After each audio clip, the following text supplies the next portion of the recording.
Hare Krishna, Hare Krishna, Krishna Krishna, Hare Hare, Hare Rama, Hare Rama, Rama Rama, Hare Hare.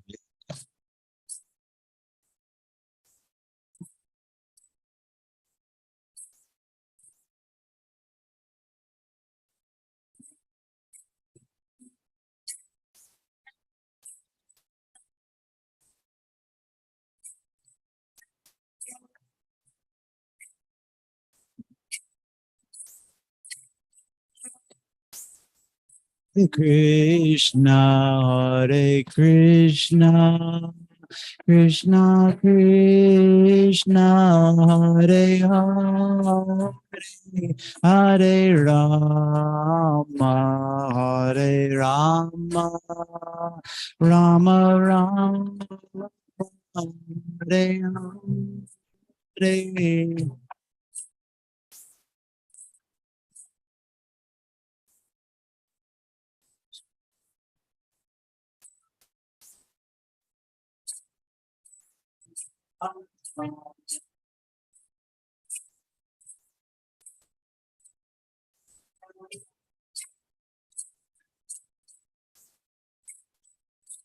Hare Krishna, Hare Krishna, Krishna Krishna, Hare Hare, Hare Rama, Hare Rama, Rama Rama, Hare Hare.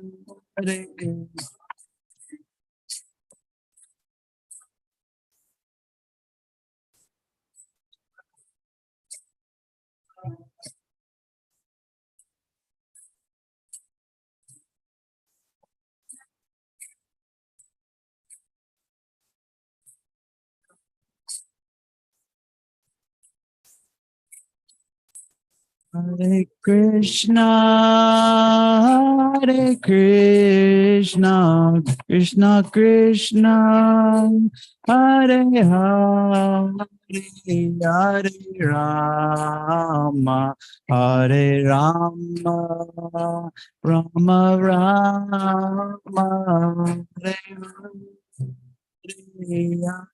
Krishna.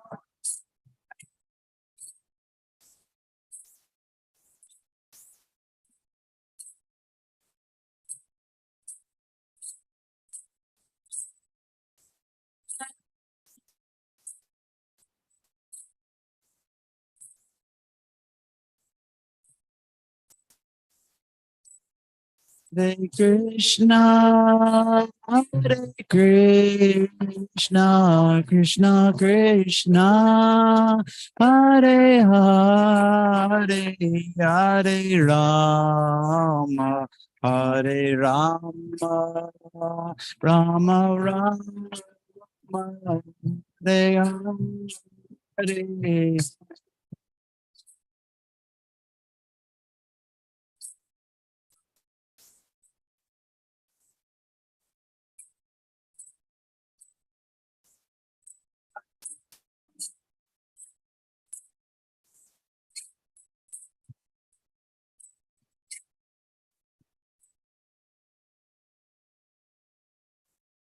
Hare Krishna, Hare Krishna, Krishna Krishna, Hare Hare, Hare Rama, Hare Rama, Rama Rama, Hare Hare.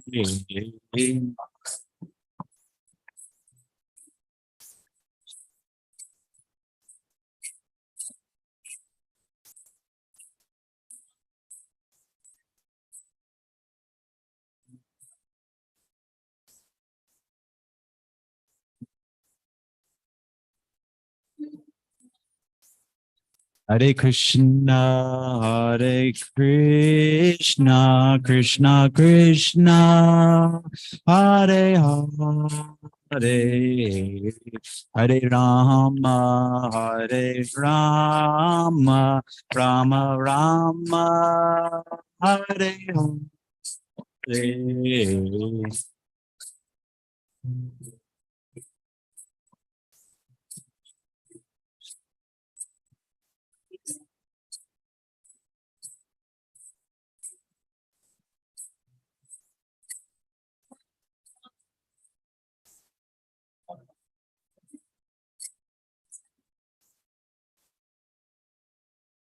Hari Hari Bol. Hare Krishna.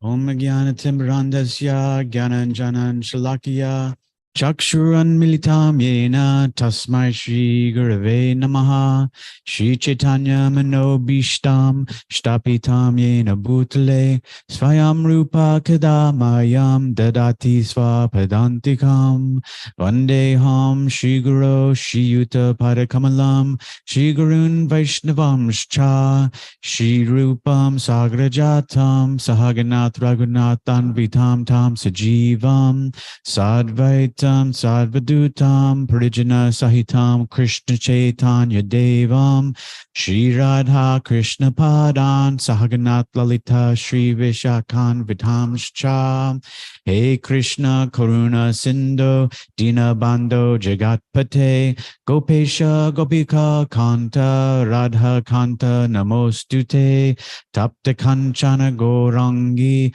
Radhe Vrindavaneshwari Rishabhanusate Devi Pranamami Hari Priye Vanchakalpa Torubhyascha Kripa Sindhubhya Evacha Patitanam Pavanebhyo Vaishnavebhyo Namo Namaha Shri Krishna Chaitanya Prabhu Nityananda Shri Advaita Gadadhar Shiva Sadi Gaura Bhakta Vrinda Hare Krishna Krishna Krishna Hare Hare Hare Rama Rama Rama Hare Hare.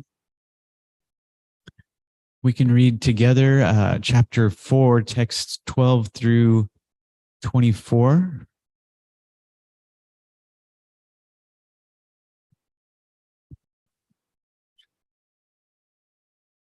Ankshanta karmanam siddhim yajanta iha devataha kshipram hi manushe loke siddhir bhavanti karmaja. Translation: men in this world desire success and fruitive activities, and therefore they worship the demigods. Quickly, of course, men get results from fruitive work in this world. Text 13.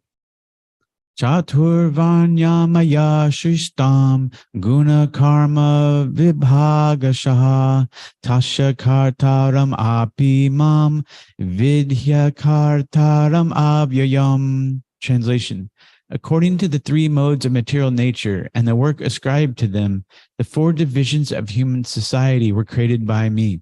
And although I'm the creator of this system, you should know that I am yet the non-doer, being unchangeable. Text 14. Namam karmani limpanti lame karma phalesh priha iti mam yo bijananti karma bir nasabadyate. Translation: there's no work that affects me, nor do I aspire for the fruits of action. One who understands this truth about me also does not become entangled in the fruitive reactions of work. Text 15. Evam yatva kritam karma purvar api mumukshubhihi kuru karmaiva tasmat dvam purvai purva taram kritam. Translation: all the liberated souls in ancient times acted with this understanding and so attained liberation. Therefore, as the ancients, you should perform your duty in this divine consciousness. Text 16. Kim karma kim akarmeti kavayo pyatra mohitaha tate karma pravakshami yagnatva mokshase subhat. Translation: even the intelligent are bewildered in determining what is action and what is inaction. Now I shall explain to you what action is, knowing which you shall be liberated from all sins. Text 17. Karma no hyapi bodhavyam cha vikarmanaha akarmanascha bodhavyam gahana karma no gatihi. Translation: the intricacies of action are very hard to understand. Therefore, one should know properly what action is, what forbidden action is, and what inaction is. Text 18. Karmanya karmaya pashyed akarmani cha karmaya sa buddhiman manusheshu sa yukta krishna karma krit. Translation: one who sees inaction in action and action in inaction is intelligent among men, and he is in the transcendental position, although engaged in all sorts of activities. Text 19. Yasya sarve samaramba kama sankalpa varjitaha jnanagni dagda karmanam tam ahu panditam buddha. Translation: one is understood to be in full knowledge, whose every act is devoid of desire for sense gratification. He is said by sages to be a worker whose fruitive action is burned up by the fire of perfect knowledge.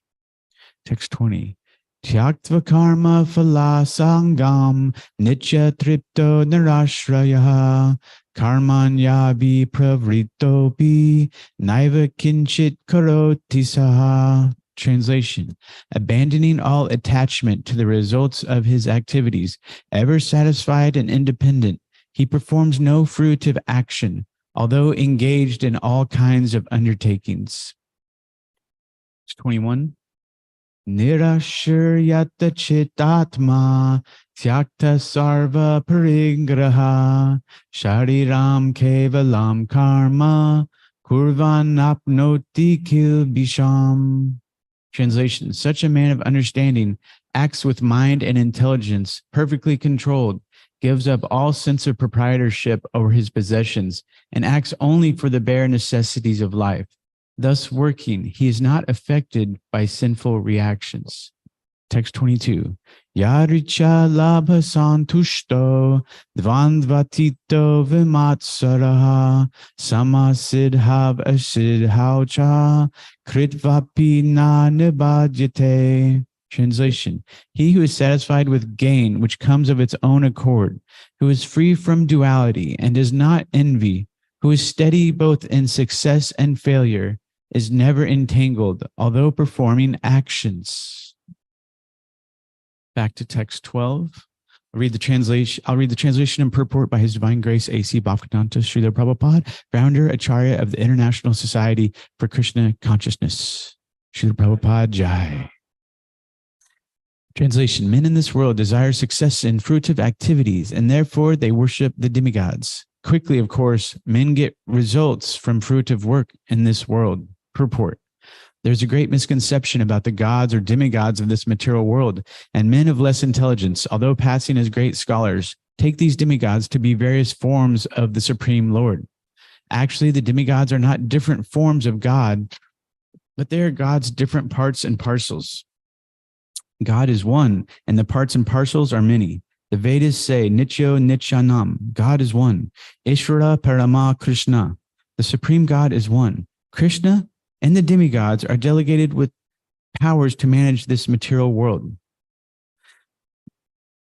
These demigods are all living entities, Nityanam, with different grades of material power. They cannot be equal to the Supreme God, Narayan, Vishnu, or Krishna. Anyone who thinks that God and the demigods are on the same level is called an atheist, or Pashandi. Even the great demigods like Brahma and Shiva cannot be compared to the Supreme Lord. In fact, the Lord is worshipped by demigods such as Brahma and Shiva, Shiva Virinchi Nutam. Yet, curiously enough, there are many human leaders who are worshipped by foolish men under the misunderstanding of anthropomorphism or zoomorphism. Iha Devata denotes a powerful man or demigod of this material world. But Narayan, Vishnu, or Krishna, the Supreme Personality of Godhead, does not belong to this world. He is above or transcendental to material creation. Even Sripad Shankaracharya, the leader of the impersonalists, maintains that Narayan or Krishna is beyond this material creation. However, foolish people, Hrit Anjana, worship the demigods because they want immediate results. They get the results, but do not know that results are so obtained are temporary and are meant for less intelligent persons. The intelligent person is in Krishna consciousness, and he has no need to worship the paltry demigods for some immediate temporary benefit. The demigods of this material world, as well as their worshippers, will vanish with the annihilation of this material world. The boons of the demigods are material and temporary. Both the material worlds and their inhabitants, including the demigods and their worshippers, are bubbles in the cosmic ocean. In this world, however, human society is mad after temporary things such as the material opulence of possessing land, family, and enjoyable paraphernalia. To achieve such temporary things, they worship the demigods or powerful men in human society. If a man gets some ministership in the government by worshiping a political leader, he considers that he has achieved a great boon. All of them are therefore kowtowing to the so-called leaders or big guns in order to achieve temporary boons, and they indeed achieve such things. Such foolish men are not interested in Krishna consciousness for the permanent solution to the hardships of material existence. They are all after sense enjoyment, and to get a little facility for sense enjoyment, they are attracted to worship empowered living entities known as demigods. This verse indicates that people are rarely interested in Krishna consciousness. They are mostly interested in material enjoyment, and therefore they worship some powerful living entity. So people are, they don't know that they are not this body. They're thinking that they have this one body and that's their whole existence. And so they're after temporary results. And so they're not thinking long-term. In bhakti yoga and devotional service, we're trying to think long-term, not temporary, not just today or what's going to satisfy me today. Or we try to think what's going to satisfy Krishna. And Krishna gives this people to gives this opportunity for people it gives them the freedom that they demand.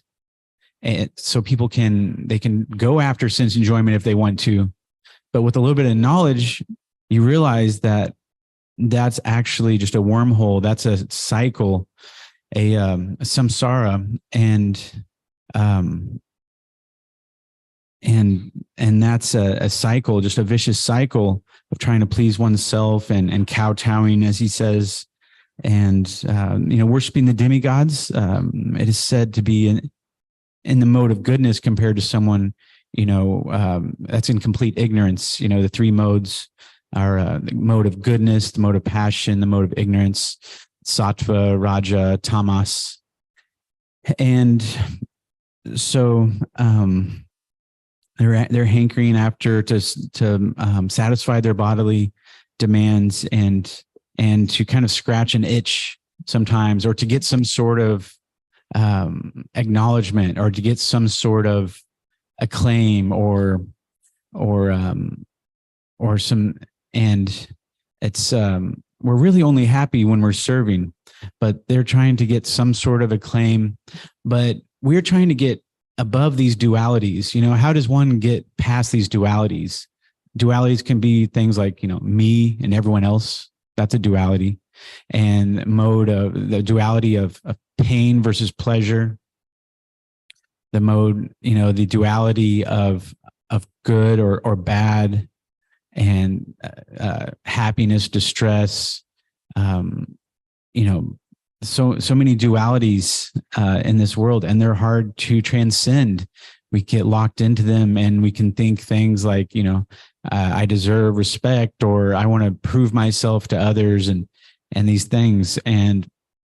But the better position is just to think, I'm here to serve Lord Krishna, and that's the way to transcend the modes of nature, and also how to transcend duality. And, we want to get past duality and past just the simple modes of nature. And there's the varnashram system, and the four varnas are brahmana, kshatriya, vaishya, sudra. And brahmanas are like kind of the brains of society, the head of society. And then the kshatriyas are the administrative class, the warriors. And they were known to not turn down any sort of fight. Kshatriya would accept almost any battle, the way Jarasandha, Krishna and Balaram and Arjuna went there to fight Jarasandha. And he said he only would be willing to do battle with Bhima. They would fight all day, but then at night they would have meals together. That's kind of the way a kshatriya is, and be amicable towards each other. And kshatriyas were known to gamble, things like that. And that's how the Pandavas kind of lost their kingdom. It was like a gambling match where the cards were kind of stacked against them in a certain way. And the Vaishyas are the like the mercantile class, the business owners, things like that. And then the Shudras are the labor class, the workers, and they're just working to please the other three classes. And the Shudras are considered the legs, and the Vaishyas are considered the waist of the body. And then the Kshatriyas are considered the arms, and the Brahmanas are considered the head of the body. And they are all after little sense enjoyment. These demigods, God is one. The supreme God is one, Krishna. And the demigods are delegated with powers to manage this material world. So you want to go above, we want to not worship the demigods. We want to go straight to the source.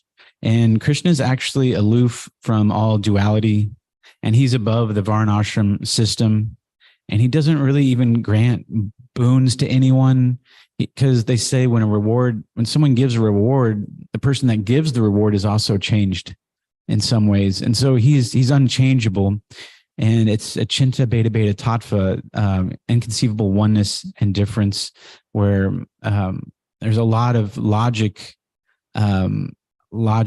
puzzles that take some time to get one's head around. But if you just remember that he's inconceivable, and he inconceivable oneness and difference, and that he's above just giving simple rewards to people, but so he's not entangled in that way in any way. And is said, that as far as the Bhagavad Gita, Raja Vijay Rajaguyam Pavitram Idam Uttamam Prachakshavam Gamam Dharmyam Susukum Kartam Avyayam. This knowledge is the king of education, the most secret of secrets.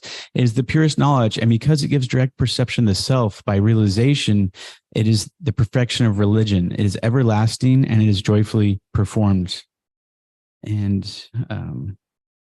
going on to text 13, translation.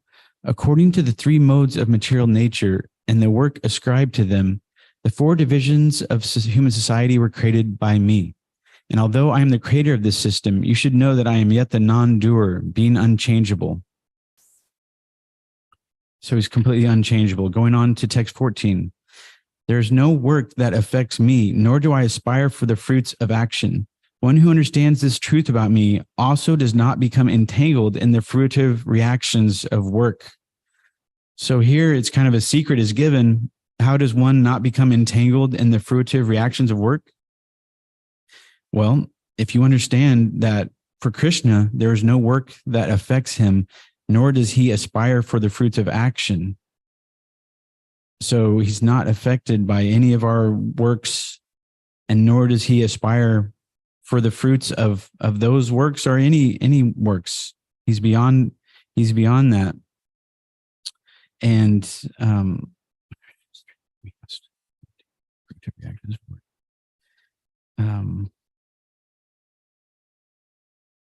something. Going on to text 15 translation. All the liberated souls in ancient times acted with this understanding and so attained liberation. So all the liberated souls in ancient times acted with this understanding and so attained liberation. So knowing that Krishna is above all of our day-to-day activities and that he's not affected, the ancients knew that. And you know, our modern history goes back about maybe 5,000, 10,000 years. They do the best they can, but this knowledge is very ancient, and the Vedas understand this bigger scope of history, millions, you know, thousands, hundreds of thousands, millions of years. It's all contained in the Vedas and the Srimad Bhagavatam and other Vedic literatures, that this knowledge was actually given first to the sun god, and then it was given to Manu, the Lord of mankind. And then it was given to King Ikshvaku. And it was passed down through this way. So we're understanding in this line of disciplic succession, starting with Krishna, going on to Brahma. That's why it's called the Brahma Sampradaya. And all the way to Lord Chaitanya, who instructed us to chant the Maha Mantra and said, for this degraded age of Kali, that there's no other way but to chant the Maha Mantra, Hare Krishna, Krishna Krishna, Hare Hare, Hare Rama, Rama Rama, Hare Hare. So that's the easiest sublime way to connect with Krishna. And when you chant his name, he's said to be dancing on your tongue. And so we want to, and then all the way down to, you know, Srila Prabhupada, who came to the West on the Jaladuta ship, you know, at the age of 70 and spread Krishna consciousness to the Western world because his Guru Maharaj instructed him to and inspired him to do that. And he went to New York, he went to Boston, he went to New York, and then he went to San Francisco and spread Krishna consciousness. The hippie culture took to it so well because they needed something. They knew there was something more that they needed. They wanted spiritual advancement. They knew that it was just a lot of, they can't just be involved in abominable things, and they knew there was something more. And so they really took to it nicely. And there's a book, you know, Chasing Rhinos with the Swami by Shamasundar Das, talking about how few of those, you know, hippies that kind of became devotees who lived in Haight-Ashbury, they eventually, with Srila Prabhupada's blessing, went to London to start a temple, and with the goal of talking to the Beatles and getting them interested in Krishna consciousness. And it worked. And George Harrison and John Lennon were very interested, and they started putting it into their music. They started dovetailing their love of Krishna with their work, what they were really good at. And they had the platform, you know, they had made it to the top of the material world with as much money as they could handle and a lot of influence, but they knew they needed something more. They knew with this platform, gosh, we should really do something with it. And there's got to be more to life. You know, what is life all about? So they were asking these questions. And chasing rhinos, to chase a rhino, the idea is that it's almost an impossible task, you know, to chase a rhino. So most people will say, if you don't chase the rhino, they'll say, oh, no biggie, it's impossible to catch a rhino, you know, so there's no loss there. And if you do catch the rhino, they say, wow, they did the most amazing thing. They caught the rhino. So Shamasundar really enjoyed chasing rhinos for the Swami to try to get these big fish. And they sure did. And they worked together. In fact, some of Shamasundar's, the people he went over there with, he kind of grew up with a lot of these people. He'd known them since he was 12, and they kind of went through life together. And then pretty soon, John Lennon is asking him to come to the studio and engrave a Krishna in the piano, in the music stand part of the piano. So he's there engraving for weeks while the Rolling Stones are there rehearsing. And he also felt like he could kind of track his spiritual journey with some of their songs as well. That's chasing rhinos with the Swami. All the liberated souls in ancient times acted with this understanding and so attained liberation. Therefore, as the ancients, you should perform your duty in this divine consciousness.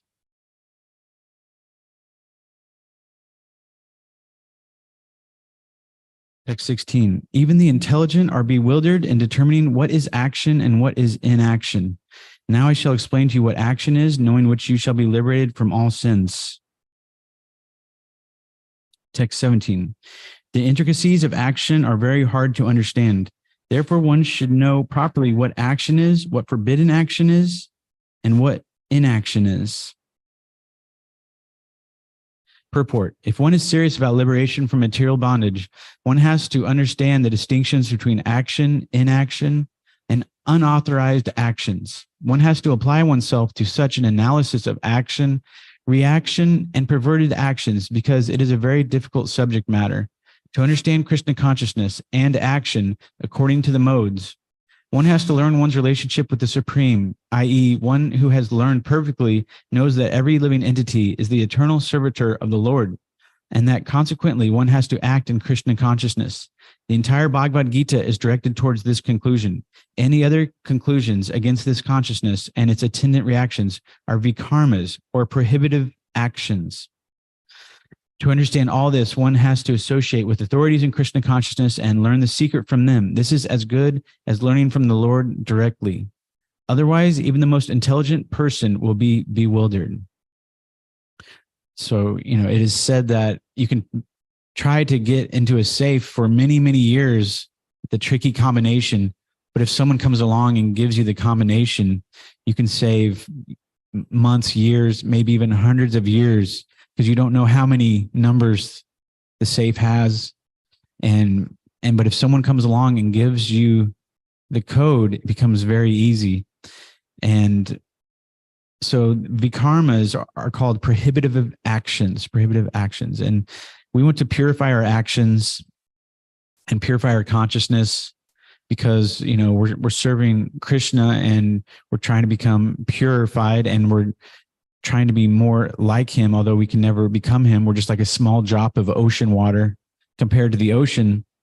But let's take our actions very seriously, and let's take our consciousness and our thoughts very seriously, because as we train ourselves, we can train ourselves to be closer to being purified, and we can get rid of the negativity and some of the thoughts, which could be a result of karma, past karma from past lives or even this life.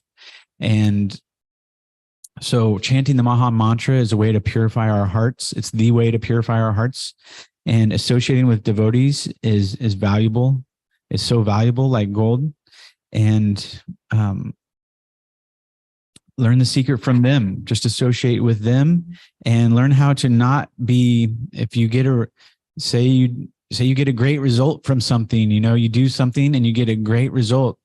Well, we're not too attached to being praised, and we just give up the result to Krishna and we say, I'm glad that went, I'm glad it went that way, but I'm not really attached to that. That wasn't me. When we do something good and we get what looks like a good result, we just say, wow, that was Krishna is amazing. And Krishna did that. I didn't do that. I was just kind of a tool. I was just kind of a hammer in the carpenter's hand. I didn't do any of that. I just tried to be an instrument of Krishna. I can't say that was me that did that, could I? When something great happens, can we really say, oh, that was me that did that? No, the truth is it was a team. And at the end of the day, Krishna did that. And then if something bad happens, it's what looks to be bad. Sometimes we do something and then maybe we get a result we're not happy with, or we make a mistake. And then we can say, well, Krishna taught me that lesson. Krishna is wanting me to learn this lesson. And thank you for his kindness to me. Give me another chance to learn how to act properly and how to not be attached to this bad result, and realize that Krishna is moving things along. Maybe I stubbed my toe, but that could lead to one thing that can lead to another thing. We can't see a million moves in the future the way Krishna can. So it's all according to Krishna's plan. If you stub your toe or if you have a bad result, you can say, okay, or maybe we get sick, and we can say, well, this is Krishna's plan. He's helping me become purified, and I'm not going to I'm just going to continue to chant my rounds. I'm going to get back on the horse. We're learning how to get back on track. The people in Krishna consciousness that have been in the movement for so many years, mustn't they know how to get back on track expertly? We can't say that they all were on. They probably wouldn't say that they were on the perfect track every second of every day. They might feel like they had some ups and downs, but they are most expert at getting back on track and keeping the train moving. When a train is moving, it continues to move with not too much energy. But if a train is at a complete stop, it's very hard to push that train forward. It takes a lot of energy. So try to keep your train moving. Try not to let it come to a stop. Try to get back on track no matter what. And helping others really pleases Krishna, because the Brahmin class, they're selfless and they're capable of helping other people, and they actually feel sympathy for.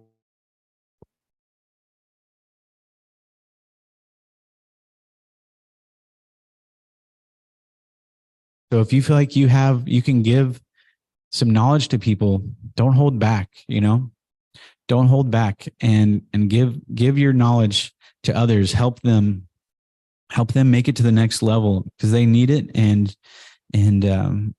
you'll be surprised who's really willing to take it.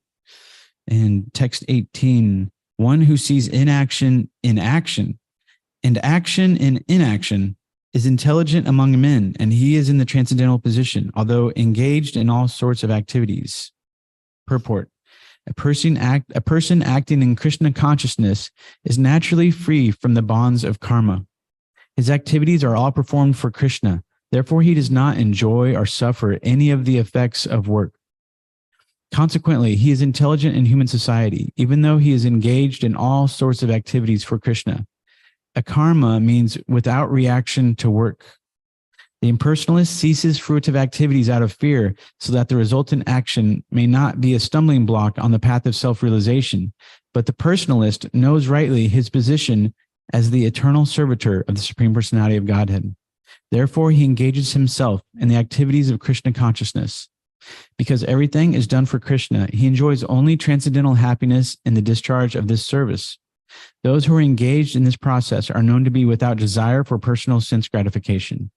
The sense of eternal servitorship to Krishna makes one immune to all sorts of reactionary elements of work.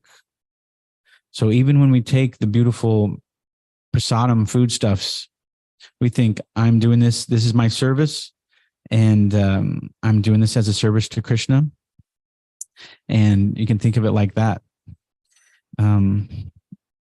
So akarma means without reaction to work. Akarma, without reaction to work.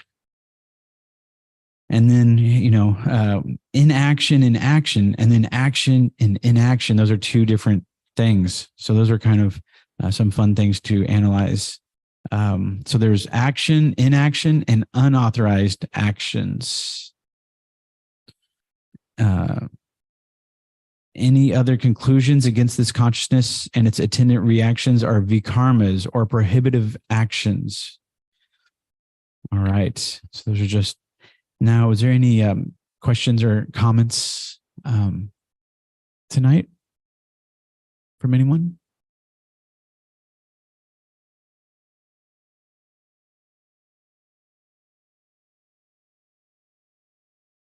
Text 19. One is understood to be in full knowledge, whose every act is devoid of desire for sense gratification.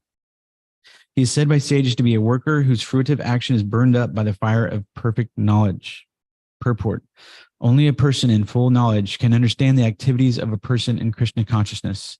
Because the person in Krishna consciousness is devoid of all kinds of sense gratificatory propensities, it is to be understood that he has burned up the reactions of his work by perfect knowledge of his constitutional position as the eternal servitor of the Supreme Personality of Godhead.